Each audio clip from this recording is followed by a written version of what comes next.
इंदौर विकास प्राधिकरण द्वारा अपनी नई 5 योजनाओं को लेकर कार्य तेज कर दिया गया है। इन योजनाओं में 1732 एकड़ जमीनों का विकास कार्य शुरू किया जाना है। अपर कलेक्टर अभय बेड़कर ने मीडिया से बातचीत करते हुए बताया कि इंदौर विकास प्राधिकरण द्वारा लागू की जा रही 5 स्कीमों पर कुल 310 आपत्तियां आई हैं।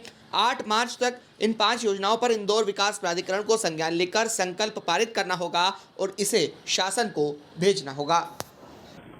ये बहुत महत्वपूर्ण सुनवाइयाँ हैं, क्योंकि इन्हीं सुनवाइयों के आधार पर बोर्ड अपना निर्णय करेगा और उसके बाद ये स्कीम्स जो हैं टीपीएस, जो टाउन प्लानिंग स्कीम्स हैं, ये लागू होंगी।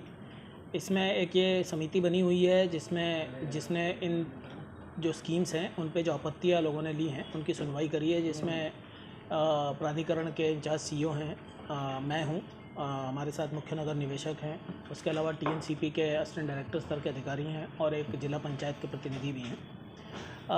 ये स्कीम्स 1, 3, 4, 5 और 8 इस तरह टीपीएस जो हैं 1, 3, 4, 5 और 8, इन 5 टीपीएस टाउन प्लानिंग स्कीम्स पर सुनवाई थी, जिसमें कुल 310 आपत्तियाँ आई थी, जिसमें सबसे ज़्यादा आपत्तियाँ टीपीएस 8 में थी, 80 के करीब। हम लोगों ने सभी आपत्तियों को बहुत ध्यान से सुना है। कई आपत्तियां एक ही नेचर के होने के कारण वकीलों ने 20-20 आपत्तियों पर एक साथ भी अपना अभिमत दिया है, उन्होंने अपनी रिक्वेस्ट करी है। समिति ने सभी लोगों को ध्यान से सुना है और जो नियम हैं वो भी कई बार हम लोगों ने जो आपत्ति करते हैं उन लोगों को बताए हैं। उन लोग की जो भ्रांतियाँ थी या जो उन लोग को तकलीफ़ें थी कि हम लोग को कितना प्लॉट मिलेगा, उसमें क्या सुविधा रहेगी, क्या असुविधा रहेगी, हम लोगों का उसमें कहाँ नुकसान हो रहा है, कहाँ। कई लोग ऐसे भी थे आपत्तियों में जिन लोग को ये ज्ञात नहीं था कि एग्जैक्टली उनको नुकसान क्या हो रहा है या क्या फ़ायदा हो रहा है, वो भी उन्हें बताया गया। और अधिकतर आपत्तियों को हम लोगों ने संतुष्टिपूर्वक उनको बता दिया है कि इनमें क्या होने वाला है। कुछ ऐसे लोग हैं जिन लोगों की आपत्तियाँ उनके हिसाब से तो वैलिड हैं कि स्वाभाविक है, आदमी रह रहा है, उसका वहाँ पर गोडाउन बना हुआ है या उसकी कोई छोटा सा शेड डला हुआ है।